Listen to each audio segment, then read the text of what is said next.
الله من الشيطان اللعين الرجيم. بسم الله الرحمن الرحيم. الحمد لله رب العالمين، والعاقبة للمتقين، والجنة للمؤمنين، والنار للملحدين.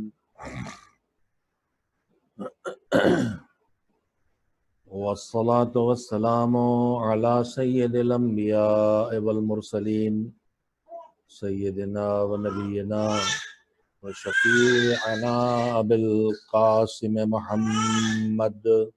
اللهم صل وآل الطيبين الطاهرين المعصومين المظلومين، واللعنة الدائمة الباقية على أعدائهم أجمعين من الآن إلى يوم الدين. أما بعد، فقد قال الله سبحانه وتعالى في كتابه المبين، وهو أصدق الصادقين، وقوله الحق. بسم الله الرحمن الرحيم. هو الذي بعث في الأميين رسولا منهم يتلو عليهم آياته ويزكيهم ويعلمهم الكتاب والحكمة وإن كانوا من قبل لفي ضلال مبين. صلوات بجے محمد وآل محمد علیہ السلام.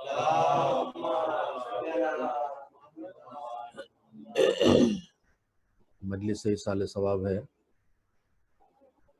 مرحوم فضل حسن صاحب اور ان کے بیٹے جناب ذاکر صاحب مرحوم کے لیے ان کے فرزند کی جانب سے آپ حضرات کی خدمت میں گزارش ہے کہ خانوادے کے ان دو بزرگوں اور خاص کر کے ان کے دیگر مرحومین کی ترویج کے لیے سورہ حمد اور 3 بار سورہ توحید کی تلاوت کر دیں. بسم اللہ.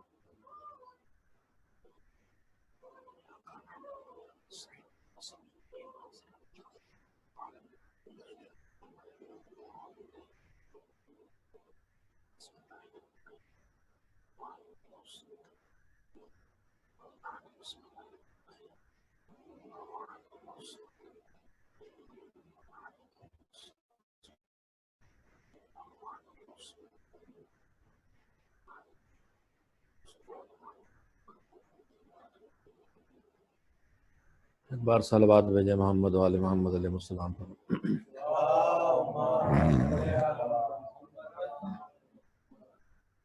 اس وقت کی مجلس میں جو ماہ ذی الحجہ کے پہلے دہے میں شروع ہو رہی ہے، اگلی تاریخوں میں ہمارے 7ویں امام حضرت محمد باقر علیہ السلام کی شہادت کی تاریخ بھی آنے والی ہے، اور کربلا کے دیباجے اور آغاز جنگ کربلا یعنی جناب مسلم ابن عقیل علیہ السلام کی شہادت کی تاریخ بھی ہے، اور اس کے بعد عید الاضحیٰ ہے. مسلسل یہ 2-3 تاریخیں اس مناسبت کی ہیں، پھر اس کے بعد آگے بھی مناسبات ہیں. میں نے اس وقت آپ حضرات کی خدمت میں 1-2 باتیں انہی مناسبتوں کے دور میں، یعنی مناسبتوں کو پیش نظر رکھتے ہوئے اس کووڈ-19 کی بلا کے دور میں جب یہ مصیبت چاروں طرف پھیلی ہوئی ہے، 2 باتیں کہنے کے ارادے سے حاضر ہوا ہوں، 2 باتوں کی طرف متوجہ کرنے کے لیے. اور اس کا آغاز یہاں سے کرنا چاہتا ہوں کہ پروردگار عالم نے ہم انسانوں کی ہدایت کے لیے جو نظام ہدایت بنایا ہے، میں اکثر اس کے بارے میں گفتگو کرتا ہوں، اس لیے کہ جب تک ہم اللہ کے بنائے نظام ہدایت کو نہ سمجھ سکیں اور سمجھ کر اس پر عمل پیرا نہ ہوں، اس وقت تک ہم نجات یافتہ نہیں ہو سکتے. قرآن کریم کے بالکل آغاز میں سورہ بقرہ میں اللہ نے یہ بات بتا دی تھی کہ لوگوں کی ہدایت کے لیے ہے لیکن ہدایت کرنے آیا ہے سب کی، مگر ہدایت پانے والے سب نہیں ہوں گے، کچھ خاص لوگ ہی ہوں گے۔ اور ان کی طرف یہ اشارہ کیا اللہ نے کہہ کے کہ اولئک علی ھدی من ربہم واولئک هم المفلحون۔ شروع میں اللہ نے کہا ہے کہ الف لام میم ذالک الکتاب لا ریب فیہ ھدی للمتقین۔ اللہ کا یہ لفظ ھدی المتقین للمتقین کہنا ہی بتا دیتا ہے، جبکہ اسی قرآن میں دوسری جگہوں پر ھدی للناس بھی آیا ہے، سارے انسانوں کی ہدایت۔ یہ دونوں لفظ اگر دیکھے جائیں، قرآن میں ھدی للناس ہونا قرآن کے لیے اور ھدی للمتقین کہنا قرآن کو، ایک بار کہے کہ سارے انسانوں کی ہدایت کے لیے ہے۔ اب انسانوں میں تو ہزاروں قسمیں ہیں، اللہ کے نہ ماننے والے بھی ہیں، ملحد بھی ہیں، ایتھیسٹ بھی ہیں، اللہ کے گستاخ نافرمان بندے بھی ہیں، مشرکین بھی ہیں، اہل کتاب بھی ہیں، مسلمین کی مختلف قسمیں ہیں، ان میں مومنین بھی ہیں، متقین بھی ہیں، اثناعشری شیعہ بھی ہیں، غیر اثناعشری شیعہ بھی ہیں۔ اللہ کہہ رہا کہ انسانوں کی ہدایت کے لیے آئی ہے کتاب اللہ کی، لیکن ہدایت پانے والے کون ہیں، ان کی کچھ خاص شرطیں اللہ نے بیان کی، جن میں پہلی چیز ہے تقوی، ھدی للمتقین۔ اور تقوی ہم آپ سب جانتے ہیں کہ اللہ کے عذاب سے اپنے آپ کو بچانے کی کوشش کرنا، اور اللہ کی ناراضگی سے بچانے کا مطلب یہ ہے کہ اللہ کی نافرمانی سے بچا جائے، اور اللہ کی نافرمانی ہے واجبات کو چھوڑنے میں اور حرام کاموں کے کرنے میں۔ تو قرآن ہدایت تو سب کی کرنا چاہتا ہے، مگر قرآن سے ہدایت سب نہیں حاصل کر سکیں گے، یہ ایک بات۔ جب اللہ نے اس کتاب کو ہماری ہدایت کے لیے بھیجا اور معصومین کو ہماری ہدایت کے لیے بھیجا، انبیاء مرسلین اور ائمہ طاہرین کو سب کو ہماری ہدایت کے لیے بھیجا، پورا نظام ہدایت بنایا ہے، تو اس نظام ہدایت کی کچھ بنیادی چیزیں ہیں جن کی طرف وہ اشارہ کرتا ہے، قرآن میں بھی اور معصومین کے ارشادات میں بھی یہ بات سامنے آتی ہے کہ اللہ کے بنائے نظام ہدایت میں ایک بڑا حصہ ہے علم، یعنی اللہ اپنے بندوں کی ہدایت کرتا ہے علم کے ذریعے، جانکاری کے ذریعے، بتا کے، بے خبری دور کر کے۔ اور ہمارے دین میں جتنا علم پر زور دیا گیا، حصول علم پر اور علم حاصل کرنے پر جتنا زیادہ متوجہ کیا گیا ہے، اور جتنا علم کے بارے میں تاکید کی گئی، اسے دہرانے کی ضرورت نہیں ہے۔ ہم بچپن سے مجلسوں میں یہ سب سنتے رہتے ہیں۔ خود سرور کائنات حضرت محمد مصطفیٰ صلی اللہ علیہ وآلہ وسلم کی ذمہ داریوں میں جو اللہ نے بیان کی ہیں، اور ان سے پہلے انبیاء کی، ان میں نے جو آیت پڑھی سورہ جمعہ کی، اس میں یہی ہے کہ پیغمبر کی ذمہ داری اللہ ہیں۔ ان میں جو آیت میں نے پڑھی اس میں 3 ذمہ داریاں بتائی ہیں: یتلو علیہم آیات الہی کی تلاوت، ویزکیہم، اور ان کی کردار سازی، انہیں برائیوں سے، گناہوں سے بچانا جن کے درمیان آئے ہیں، جو قیامت تک ہم سب ہیں، ہم سب کو گناہوں سے بچانا، ہم کو بری عادتوں سے بچانا، ہمیں لتوں سے چھڑانا، ہمیں رسم و رواج سے آزادی دلانا، تزکیہ کرنا، ہمیں پاک کرنا، ہمارا مال، ہماری روح، ہمارا جسم، ہماری عقل، ہماری سوچ، ہماری تمنائیں، ان سب کو پاک کرنا۔ یہ اللہ کی طرف سے پیغمبر کا مشن ہے۔ یہ صرف ان کے لیے نہیں ہے جو اس دور میں آئے تھے۔ قرآن میں اسی آیت کے بعد ہے، اس پر ہم توجہ نہیں دیتے، کہ بھیجا کن میں؟ امیون میں۔ لیکن صرف امیون کے لیے نہیں بھیجا، مکے والوں کے لیے نہیں بھیجا، وآخرین منہم، مکے والوں کے بعد جو اور ہیں، لما یلحقوا بہم، جو بھی مکے والوں سے ملحق نہیں ہوئے، یعنی بھی دنیا میں نہیں آئے۔ تو یہ آیت بتاتی ہے کہ حضور کی رسالت قیامت تک کے لیے ہے۔ سورہ جمعہ کی آیت یہ ہے، اس میں 3 ذمہ داریاں بیان کی ہیں: تلاوت، تزکیہ، طہارت نفس، پاکیزگی، اور یعلمہم الکتاب والحکمہ۔ تو اہم ترین ذمہ داریوں میں ایک ہے تعلیم پیغمبر کی، اور اس کے بعد پھر یہ علم پر جتنی آیتیں قرآن میں، جتنی حدیثیں میں نے عرض کیا کہ ہم سب بچپن سے پڑھتے سنتے ہیں، مجلسوں میں سنتے ہیں، جانتے ہیں اللہ نے جن چیزوں کو ہمارے ذمہ رکھا ہے، کچھ واجبات ہیں، کچھ مستحبات ہیں، اچھائیوں کو، ان سب واجب کاموں کے اور مستحب کاموں کی شرطیں ہیں، اور ان شرطوں میں دنیا کا کوئی کام کسی پر واجب نہیں ہوتا، فریضہ نہیں بنتا، جب تک کہ وہ ایک عمر کی ایک لمٹ پہ نہ آ جائے جو بلوغ کہلاتی ہے۔ چاہے وہ لڑکی ہو 9 سال کی، چاہے وہ لڑکا ہو 15 سال کا۔ پھر اس کے بعد اگر ایک عمر پہ بھی آدمی آ جائے تو دنیا کا ہر وقت ہر واجب اس پر واجب نہیں ہو جاتا۔ میں 15 سال کا ہو گیا، پیدا ہوا تھا صبح 7:30 بجے مثلا، اب اس کے بعد 7:30 بجے جب میں 15 سال کا ہو گیا تو نماز کا کوئی وقت ہے ہی نہیں اس وقت، اب نماز واجب نہیں ہوگی۔ جب نماز کا وقت آئے گا ظہر کا تب واجب ہوگی۔ بالغ ہیں، پیسے پہلے سے ہیں، 15 سال کے ہیں، اب باپ نے اتنا ان کے نام پراپرٹی کر دی اور اتنا بزنس کر دیا ہے کہ کروڑپتی ہیں، لیکن ابھی حج کا مہینہ نہیں آیا، اب ذی الحجہ کا مہینہ آئے گا تو ان پر حج واجب ہوگا۔ تو مختلف چیزیں ہیں جو شرطیں ہیں واجب ہونے میں۔ سب سے پہلی چیز ہے عمر ہے، اس کے بعد پھر کچھ خاص دن ہے، تاریخ ہے، مہینہ ہے، روزہ واجب ہے مگر رمضان آئے گا تو واجب ہوگا، حج واجب ہے مگر ذی الحجہ کا مہینہ آئے گا تب ہوگا۔ پھر خالی وقت اور مہینہ ہو جانے پہ بھی نہیں ہوتا، حج کہاں کریں گے جا کے؟ مکے میں، اگر مکے پہنچنا ناممکن ہے تو حج واجب نہیں ہوگا۔ جیسے جتنے لوگوں پر حج واجب ہے، اگر اس سال حج کی اجازت نہیں ہے، جو ظاہری طور پر اب ظاہر اس میں کوئی شبہ ہی باقی نہیں رہ گیا، تو یہ نہیں ہے کہ اس سال جو حج کرنے نہیں گئے اب گنہگار ہو رہے ہیں۔ جن پہ پہلے سے واجب تھا اور نہیں گئے تھے وہ تو گنہگار ہو ہی رہے، ان کا گناہ جاری ہے۔ ہم لوگ بعض معاملات میں بڑی لاپرواہی کرتے ہیں۔ نماز کا وقت آیا، نماز صبح کا ہم سوتے رہ گئے، تو سوتے رہ گئے تو عذر ہے، لیکن ہم جاگ رہے تھے، ہم نے نماز نہیں پڑھی، تو جتنی دیر تک نماز کا وقت رہے گا اتنی دیر میرا گناہ جاری ہے۔ ظہر کا وقت آیا اور میں نے نماز نہیں پڑھی تو نماز کے قضا ہونے تک جب تک کہ میں نماز نہ پڑھنے کے نیت پر قائم ہوں، نہیں پڑھنا مجھے، وہ گناہ جاری رہے گا۔ لیکن نماز قضا ہو گئی تو اب گناہ نماز کے چھوڑنے کا ختم ہو گیا، اب قضا کرنا ہے جس پر اللہ نے مہربانی رکھی کہ فوراً واجب نہیں کیا اس کو۔ لیکن حج کا گنہگار ہے۔ نماز حج قضا کر لیا تو اب اگلے سال وقت آئے گا حج کا، لیکن تم حج چھوڑنے کے گنہگار ہو، جو تمہارا گناہ چل رہا ہے اس لیے کہ تم نے چھوڑا ہے اس کو، تم اس کے ذمہ دار ہو۔ تو ہم تو بڑی آسانی سے اس طرح کے گناہ کر لیتے ہیں کہ حج چھوٹ گیا سمجھتے ہیں گناہ ہو گیا، گناہ نہیں ہو گیا، گناہ جاری ہے جب تک کہ واجب ادا نہ ہو جائے، میرے اوپر وہ حج اسلام ہے، واجب ہے۔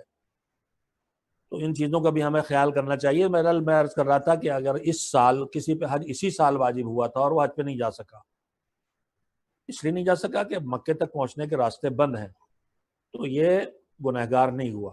لیکن جن پر پہلے سے واجب تھا ان پر واجب ہے، ہر حال میں پہنچیں اور جا کے کریں جب بھی ممکن ہو۔ اگر اس سال بھی ان کے لیے ممکن ہوتا تو اس سال بھی ان کے لیے جانا ضروری تھا، چاہے جتنے پیسے ان کے خرچ ہوتے، جو راہ نکالتے۔ بہرحال عرض یہ کر رہا تھا کہ جو اللہ نے واجبات رکھے ان کی قسمیں ہیں، سب میں زندگی، عمر، ایک خاص عمر جسے بلوغ کہتے ہیں وہ شرط ہے، پھر اس کے بعد بلوغ کے بعد ایک خاص تاریخ، خاص وقت، خاص دن شرط ہوتا ہے، خاص جگہیں شرط ہوتی ہیں۔ لیکن حصول علم ان واجبات میں سے ہے۔ میں اس موضوع پہ اس وقت بات کرنے نہیں آیا، اور میرے خیال میں اب ضرورت بھی نہیں رہے گی ہماری قوم میں کہ ہم علم کی فضیلتوں کو بہت زیادہ بیان کریں، ایک طرح کا فیشن بنا ہوا ہے۔ اب ہماری قوم اس طرح بے خبر نہیں رہ گئی ہے کہ ہم علم کی طرف لوگوں کو متوجہ کریں کہ تعلیم لازم ہے اور پڑھنا ضروری ہے اور پڑھے بغیر کچھ نہیں ہو سکتا وغیرہ وغیرہ۔ بہت تھوڑے طبقے میں لوگ ہیں جو بے توجہ ہیں، حقیقت میں ان کے حالات انہیں مجبور کیے ہیں کہ وہ بچوں کو نہ پڑھا پائیں، جو ایسے نہ پڑھائے جا پائیں جیسے پڑھانا چاہتے ہیں۔ میں بات اس لیے عرض کر رہا ہوں کہ ہمارے درمیان ایک فیشن بن جاتا، ہمارے درمیان جو آیا 1 گھنٹے اس نے تقریر کی علم کی فضیلت پر، اور پڑھنا چاہیے اور کالج کھلنا چاہیے، یونیورسٹی کھلنا چاہیے، اور بہت زبردست قسم کا خطیب ریفارمر مانا جاتا ہے کہ بڑی زبردست مجلس پڑھی علم کی ضرورت پر۔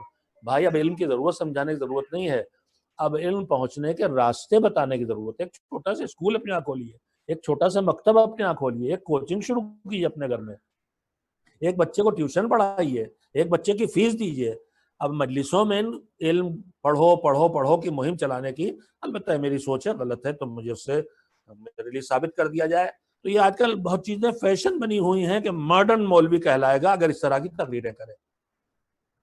میں علم کا مخالف نہیں ہوں، پوری قوم کو پڑھا لکھا ہونا چاہیے۔ واجبات میں عرض کر رہا تھا کہ علم کا حصول بھی واجب ہے، لیکن دوسرے واجبات میں جتنی شرطیں اور قیدیں لگیں واجب ہونے کی، ان میں سے کوئی شرط اور قید علم کے سلسلے میں نہیں ہے۔ طلب العلم فریضۃ علی کل مسلم و مسلمہ، بہت سے واجبات ہیں مردوں پہ عورتوں پہ نہیں، جہاد مردوں واجب، عورتوں پہ نہیں، مگر علم مردوں پہ بھی حاصل کرنا ہے واجب اور عورتوں پر بھی حاصل کرنا واجب ہے، ایک چیز۔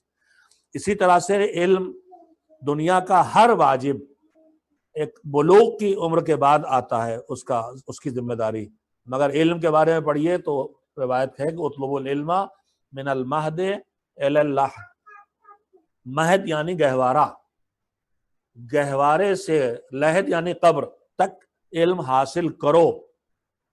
تو یہ واجب وہ ہے کہ جس میں کہیں بھی عمر کی قید، بلوغ کی قید نہیں ہے۔ اسی طرح سے نماز ظہر کی ظہر کے وقت واجب ہوگی، عصر کی عصر کے وقت، مغرب کی مغرب کے وقت، لیکن علم میں کسی وقت کا تعین نہیں ہے۔ نماز جماعت پڑھنے کھڑے ہوں گے تو 36 شرطیں لگی امام صاحب کے پیچھے پڑھنے کے لیے، مومن ہوں اور عادل ہوں اور عالم ہوں اور نہ جانے کیا کیا ہوں، اگرچہ اب یہ شرطیں تقریباً ہمارے معاشرے سے ہٹ گئی، اور جیسے ممبر پہ ہر آدمی بیٹھ رہا تھا ویسے مصلی پہ ہر آدمی کھڑا ہونے لگا۔ اور میں پہلے ایک بات کہتا تھا، اب اس سے اپنے نظریوں کو میں بدل رہا ہوں، مذہب سے ہی نظریہ وہ نکالا تھا اور مذہب سے پھر نکال رہا ہوں کہ نماز جماعت ایک اہم بات ہے جو عرض کرنا چاہتا ہوں۔ ابھی بقرعید بھی آ رہی، نمازیں ہوں گی قدم گھر گھر پہ، مسجدوں میں نہیں ہوگی، اگر قانون اجازت نہیں دے گا نہیں ہوگی۔ میں یہاں پہ یہ بھی عرض کر دوں کہ ہم کو اپنے فقہا سے زیادہ دین سے واقف اور اپنے بزرگوں سے زیادہ دیندار بننے کی ضرورت نہیں ہے۔ حکم خدا پر عمل کرنا اصل مذہب ہے۔ اگر حکم خدا نماز جماعت قائم کرنے کے لیے کہہ رہا ہے بقرعید کے دن مسجد میں جا کے، تو ہم کریں گے ورنہ نہیں کریں گے۔ اور حکم خدائی کا ایک حصہ یہ کہ ہمارے فقہا نے کہا ہے کہ پوری دنیا میں جو حکومتیں نظام قائم کیے ہوئے ہیں، اگر وہ اس بیماری سے بچنے کے لیے قانون بنائے ہیں اور ان قانونوں میں 2 میٹر کا فاصلہ انسانوں کو اجتماعات میں رکھنا چاہیے، تو پھر اس صورت میں نماز جماعت نہیں ہو سکے گی، اس لیے کہ 2 میٹر کے فاصلے سے نماز نہیں ہو سکتی۔ زیادہ سے زیادہ 1 میٹر 20 سینٹی میٹر کا فاصلہ ہے جو آغا سیستانی کی تحقیق میں، ورنہ اور فقہا اس سے بھی کم کے قائل ہیں۔ تو اب ضد کرنے کی کوئی ضرورت نہیں، مسجد میں جا کے ضرور پڑھیں گے۔ ایک موضوع یہی تھا جو میں نے درمیان میں آپ سے کہہ لیا۔ اسی طرح سے دوسری بات، قربانی مستحب ہے، واجب نہیں ہے۔ ہمارے درمیان واجبات پہ کم توجہ ہے اور مستحبات پہ آفت ہے۔ دماغوں میں بیٹھا قربانی نہیں کریں گے تو بلا آ جائے گی، مصیبت آ جائے گی، اور یہ نہیں دیکھتے کہ خمس نہیں نکالیں گے تو کون سی بلا آئے گی۔ خمس نہیں نکالیں گے تو سیدھے معاملہ امام سے پڑھنے والا ہے، سیدھے معاملہ حساب کا امام سے ہونے والا ہے، اور پھر اندازہ لگائے آدمی۔ اور اماموں سے خوشامد کی ہے لوگوں نے کہ ہمارا معاف کر دیجئے۔ امام رضا علیہ الصلوۃ والسلام اور دوسرے مذہبی روایات ہیں، امام رضا سب سے معروف ہے کہ لکھا کہ ہمارا اتنا خمس آپ کے ہمارے ذمہ بنتا آپ کا، معاف کر دیجئے۔ امام نے کہا نہیں معاف کریں گے، ہماری محبت کے دعوے دار بنتے ہو اور اس کے بعد ہمارا ہی حق نہیں دینا چاہتے، نہیں معاف کریں گے۔ جو دشمن کو بھی معاف کر دیتے تھے انہوں نے اس فریضے کو نہیں چھوڑا، اس لیے انہیں پتا ہے کہ اس کو کنارے لگانے کی مہم دشمن کی ہے، خمس کو ختم کرنے کی مہم دشمن کی ہے، اس لیے انہیں پتا ہے چاہے فدق کا چھینا جانا ہو چاہے خمس کا، اس مذہب سے الگ ہو جانا جو مذہب حکام کے ہاتھوں میں تھا، جو خلفاء کا مذہب تھا وہاں خمس کا نہ رہ جانا، صرف زکوٰۃ رہ جانا۔ انہیں پتا تھا کہ خمس وہ مال مذہب ہے جو اللہ نے امام کے ہاتھوں میں اس کا اختیار دیا، اور اسی اختیار کے ذریعے وہ دین کا کام کریں گے۔ جیسے رسول اللہ کو بھی دین کا کام کرنے کے لیے پیسے کی ضرورت تھی تو جناب خدیجہ کے ذریعے مثلا ان کے لیے فراہم ہوا تھا۔ تو یہ خمس کی مہم اصل میں اس کی نہیں ہے۔ آج جو پوری دنیا اس کے مخالف ہماری قوم کے درمیان بھی بہت سے لوگ ہیں اس طرح کی باتیں کرنے والے، سمجھدار یا ناسمجھ میں نہیں جانتا، لیکن یہ دشمن اہل بیت کی پھیلائی ہوئی مہم ہے، پہلے فدق چھیننا پھر خمس کے وجوب سے انکار کرنا۔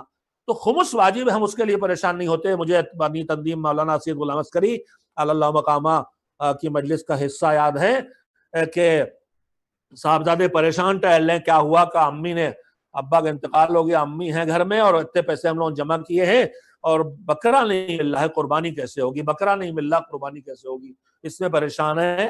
جبکہ جو گئے تھے تو اتنا خمس واجب چھوڑ کے گئے تھے وہ نہیں نکالا گیا، اس کی کوئی پریشانی نہیں ہے، مگر بکرا نہیں مل رہا، قربانی کیسے ہوگی۔ میں یہ وضاحت کر دوں، یہ صراحت کر دوں کہ بقرعید کے دن، یہ بقرعید کا لفظ ہمارے اردو کا ہے، اصل میں ہے عید الاضحیٰ، قربانی کی عید۔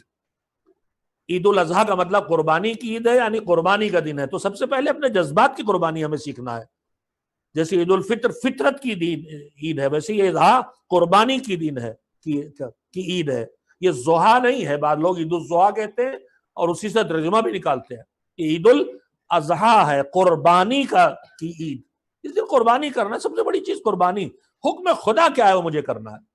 اگر قانون کہہ رہا ہے اس وقت ہم سے کہ قربانی، سڑک پہ دیکھیے ہم کاٹتے تھے، بہاتے تھے خون، یہ کوئی اچھی بات تھی ہی نہیں.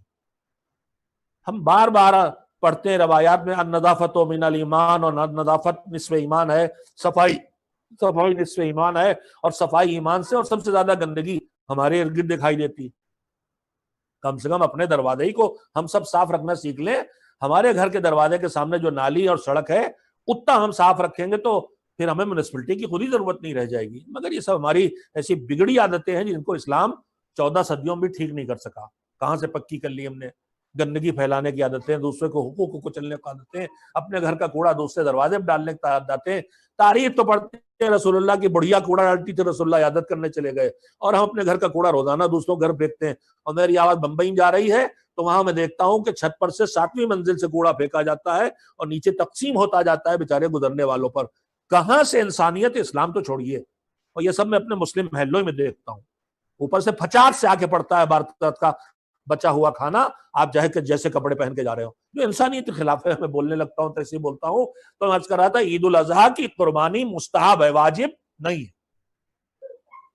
جب واجب نہیں ہے تو پریشان ہونے کی کوئی بات ہی نہیں ہے.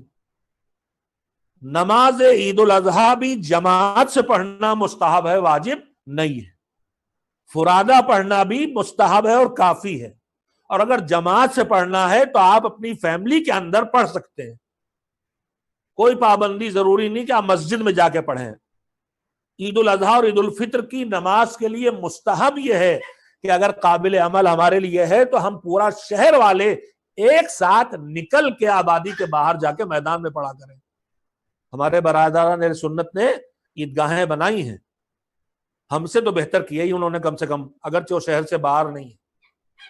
عیدگاہ کے نام سے اگر کوئی جگہ بنا لے تو اسے شہر سے باہر ہونا چاہیے. کل وہ آبادی سے باہر تھی، آج اندر آ گئی ہیں. بہرحال میں اس سلسلے میں بات نہیں کرنا چاہتا، لیکن یہ ضرورت کرنا چاہتا ہوں کہ اگر ہمیں شوق ہے دین کا تو پھر علم حاصل کریں. اور علم یہ ہے کہ عید الاضحیٰ مستحب ہے ایک، اس کے بعد اس کا شہر سے باہر جا کے ادا کرنا مستحب ہے. ہم مسجدوں میں جمع ہو جاتے ہیں اس لیے وہاں پر مسجد جمع ہونے کی ایک جگہ ہے، خطبے ہوتے ہیں، اچھی چیز ہے، مستحب ہے، تاکید ہے.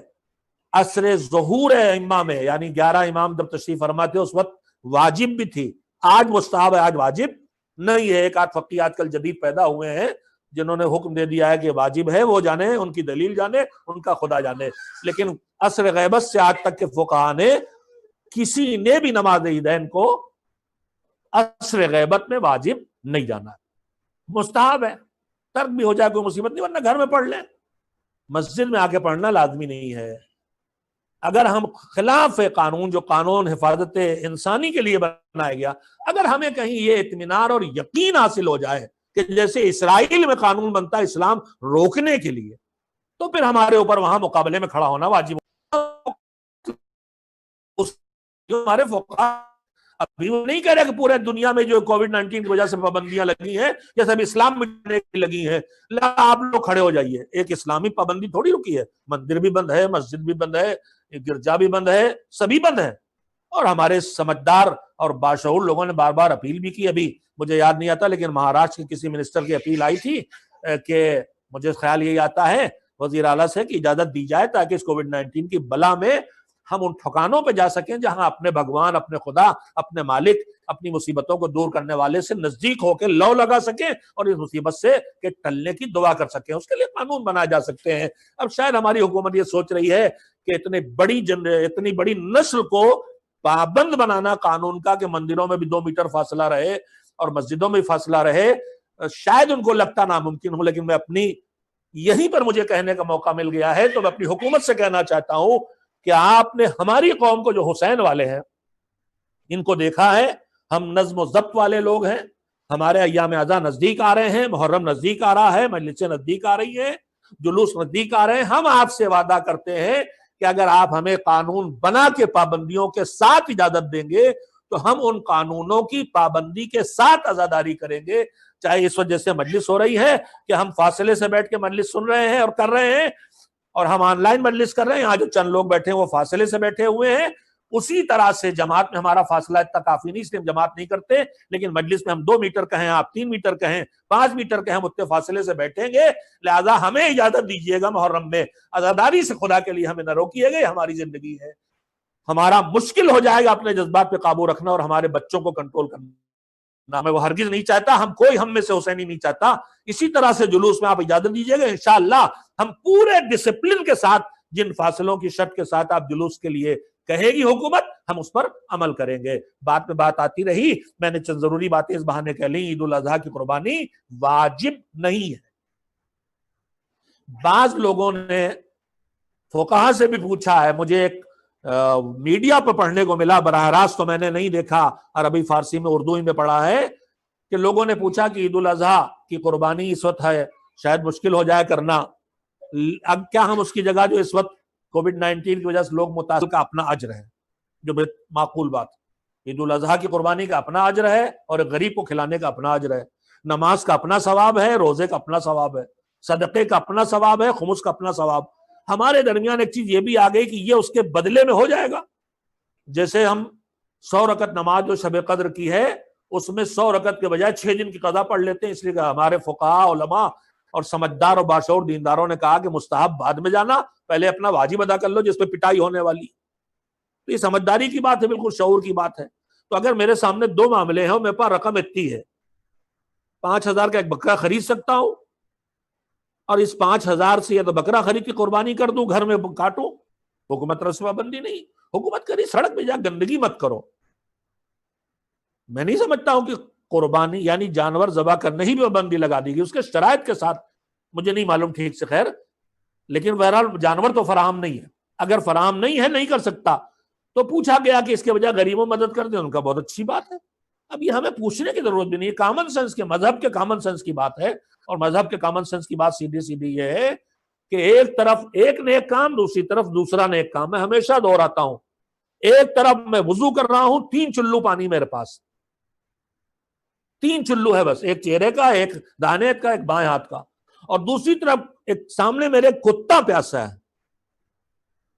تو کامن سینس جو کہہ رہی ہے، مذہب وہی ہے، فطرت وہی ہے کہ اس پیاسے کی پیاس کو بجھاؤ، تم وضو کے بجائے تیمم کرو.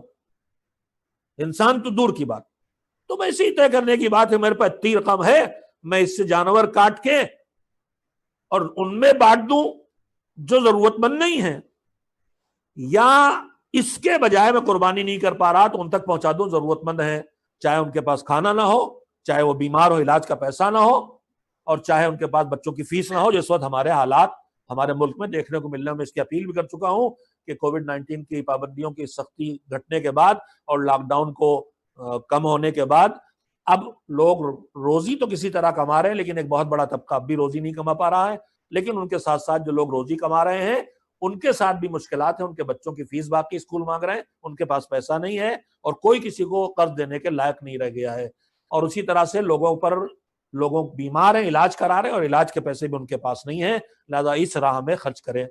تو میں عرض کر رہا تھا کہ بنیاد میں چھوڑ چھاڑ کے واپس آ جاؤں کہ دین کا علم اہم ترین چیز ہے، اور یہ وہ فریضہ ہے جس میں کسی طرح کی کوئی قید نہیں ہے. مگر اس علم کے حصول میں بھی ہمیں جہاں حاصل کرنا چاہیے وہاں پیچھے رہ جاتے ہیں، اور جہاں ضرورت نہیں ہے وہاں پھان پڑتے ہیں. میں اس سلسلے میں بھی عرض کرنا چاہوں گا کہ چونکہ ہمارے مذہب میں بہت زور دیا گیا ہے علم پر، حصول علم پر، ہمارے درمیان اس کے نتیجے میں ایک شوق بھی ہے، حصول علم کا ذوق بھی ہے. مگر اس شوق اور ذوق کو کہیں کہیں ہم حد اعتدال سے آگے اٹھا لے جاتے ہیں. ہر حکم کے پیچھے 2 راستے ہو سکتے ہیں. ایک حکم جو ہے اس پر عمل کیا جائے اسی اعتدال کی لمٹ میں رہ کے. مثلا اس وقت کووڈ-19 مصیبت پھیلی ہوئی ہے، کچھ لوگ بڑے لاپرواہ باہر ٹہل رہے ہیں، منہ پہ کوئی ماسک وغیرہ نہیں لگا ہوا ہے، ہر چیز چھو رہے ہیں، گھر آتے صابن سے ہاتھ بھی نہیں دھوتے.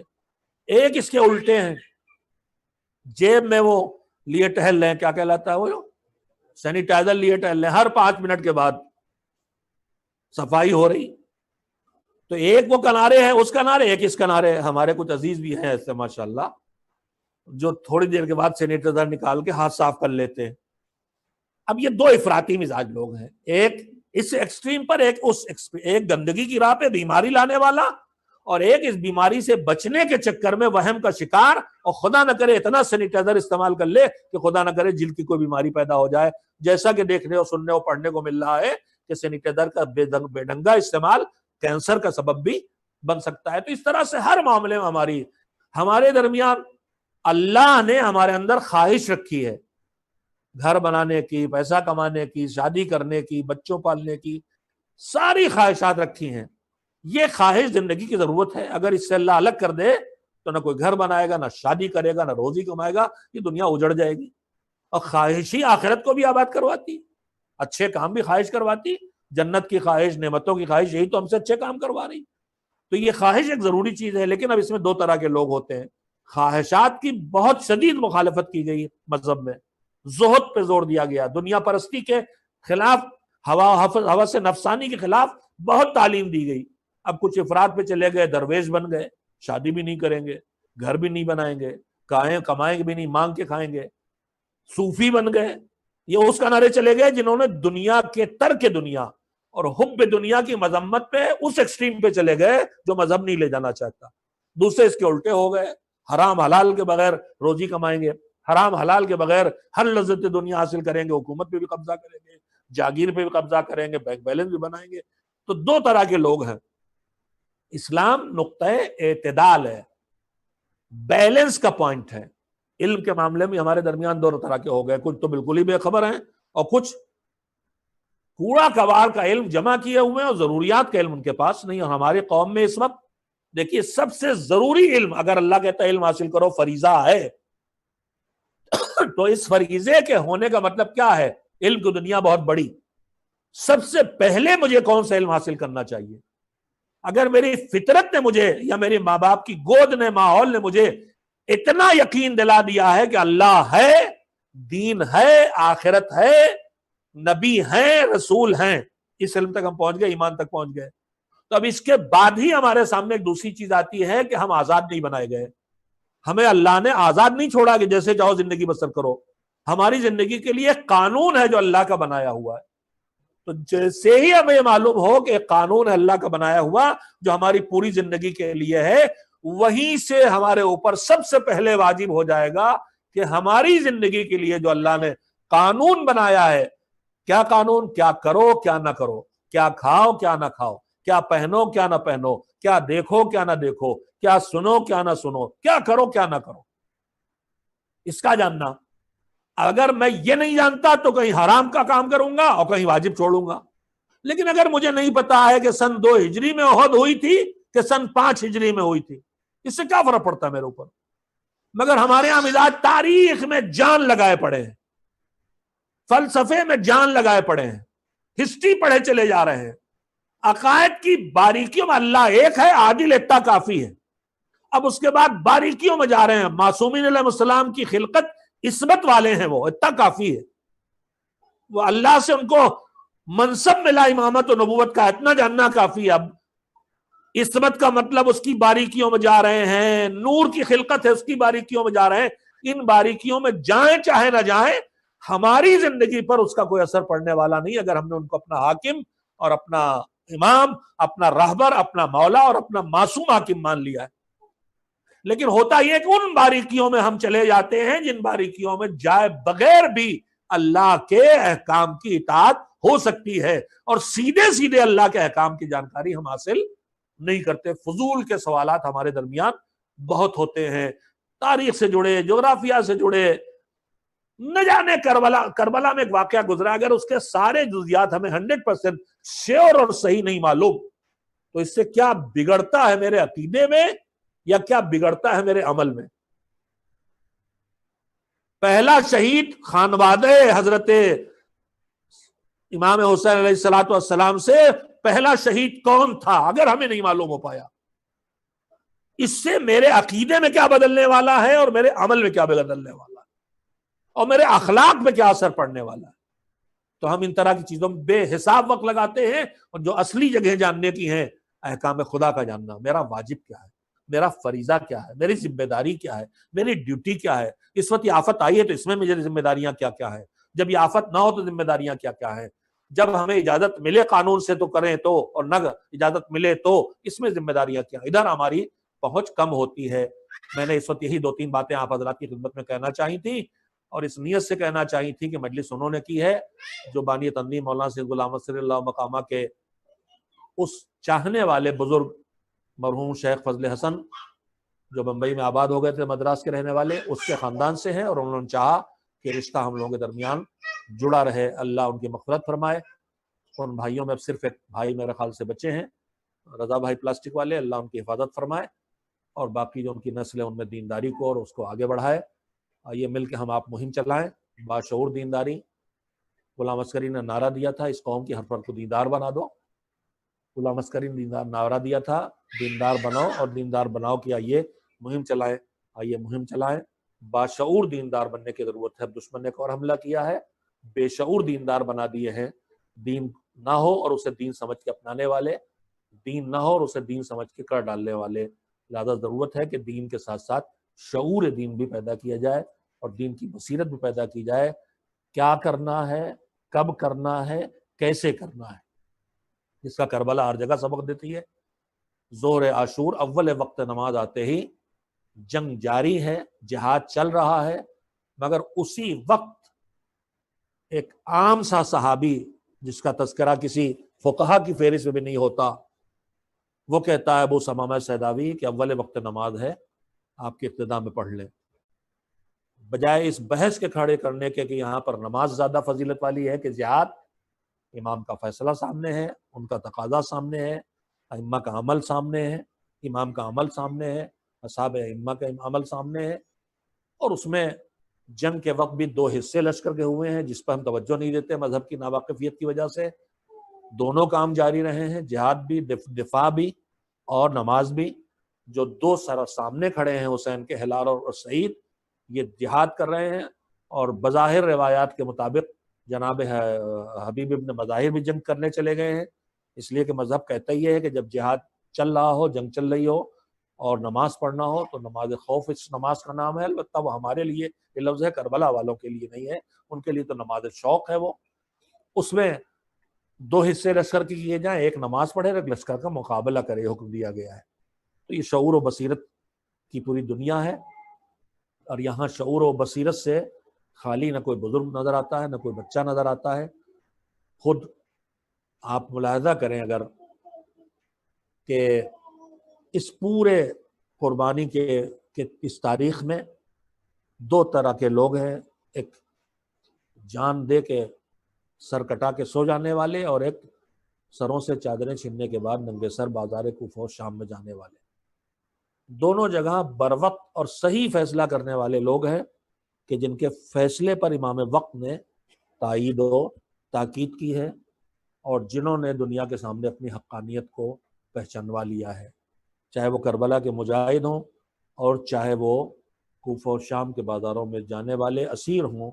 کربلا کے مجاہدوں نے ایک فریضے کو ادا کیا تھا، قربانی دے کے دین بچایا تھا، لیکن کربلا سے کے اسیروں نے دوسری بڑی قربانی دی ہے کہ اگر حسین کے یہ ساتھی نہ ہوتے جو ننگے سر بازاروں میں پھرنا گوارا کرتے، اور زینب و ام کلثوم نہ ہوتی، اور سکینہ اور رباب نہ ہوتی، تو حسین کی شہادت کا پورا حادثہ حکومت کی قلم کے نیچے آ کے دفن کر دیا جاتا، اور کربلا کی آواز کربلا سے باہر نہ جا پاتی۔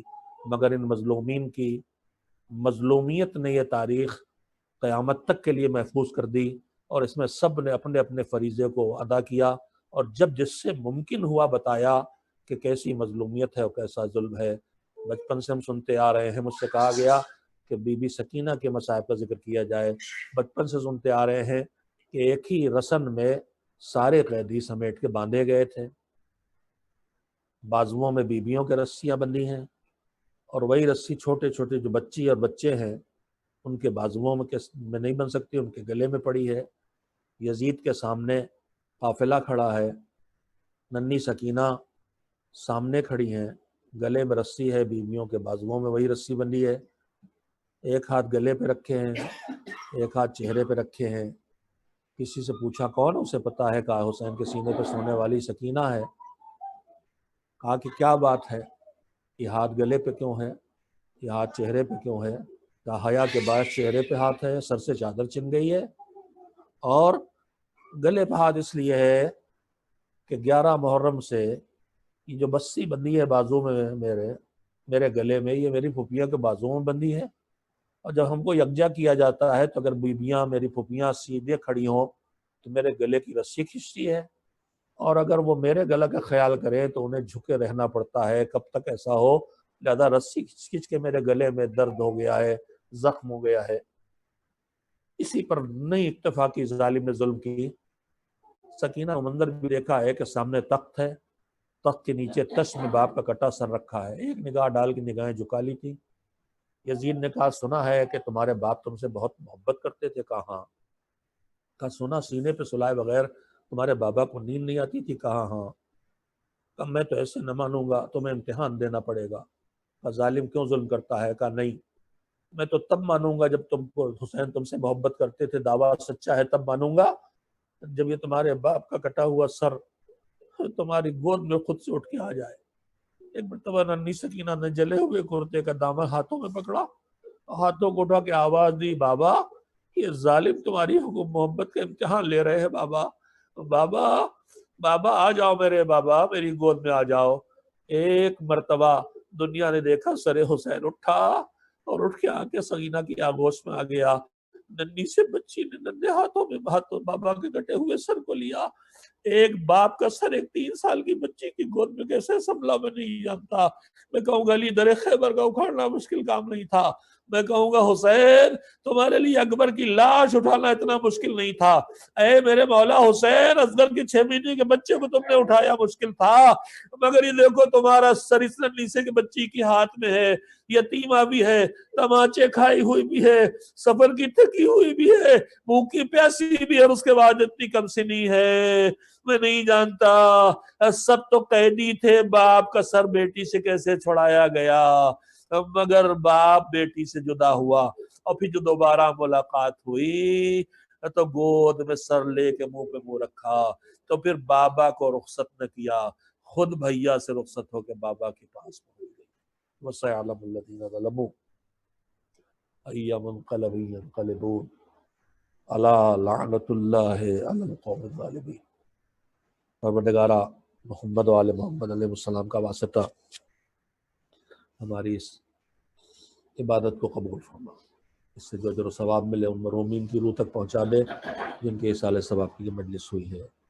پروردگار دنیا کے حالات بد سے بدتر ہو رہے ہیں، معبود ان ظلم و ستم کے حالات کو عدل و انصاف کے حالات سے بدلنے والے زمانے کے آقا کے ظہور کے حالات فراہم فرما، اس غیبت میں ہمیں اپنی ذمہ داریاں ادا کرنے کی توفیق دے تاکہ بعد ظہور ان کی خدمت میں حاضری دے سکیں۔ ہم سب کے اعمال خیر کو قبول فرما، ہم میں جو بیمار ہو گئے ہیں انہیں شفا دے دے، جو لا علاج ہیں ان کو علاج فراہم کر دے، جو ڈاکٹروں تک نہیں پہنچ رہے انہیں مخلص ڈاکٹروں تک پہنچا دے، جن کے گھروں میں روزی نہیں، ان تک روزی پہنچانے والوں کا انتظام کر دے، جو دنیا سے چلے گئے ان کی بخشش کر دے، جو دنیا میں رہ گئے ہیں ان کی مغفرت فرما دے۔ ان مشکلات سے نکال ہمیں پھر سے اپنے گھر اور ارتباط عالیات کا ذرف کی زیارت کا شرف عنایت فرما۔ ہمارے فقہا، مراجع، علماء کرام، طلاب، افاضل، مومنین و مومنات سب کی حفاظت فرما اور ان کے وقار اور آبرو کی حفاظت فرما۔ ایک بار پھر سورہ حمد اور 3 بار سورہ توحید کی تلاوت فرما کے مرحوم حاجی فضل حسین، مرحومہ حسینی بیگم، مرحوم ذاکر حسین ابن حاجی فضل حسین، مرحوم محمد تقی ابن حاجی فضل حسین، مرحومہ عطیہ بیگم بنت امیر علی موسوی اور تمام مومنین مومنات کی روح کو ہدیہ کر دیں۔ بسم اللہ۔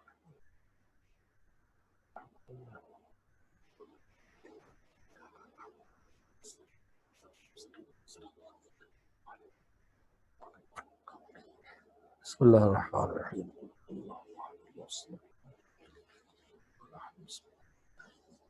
اللہم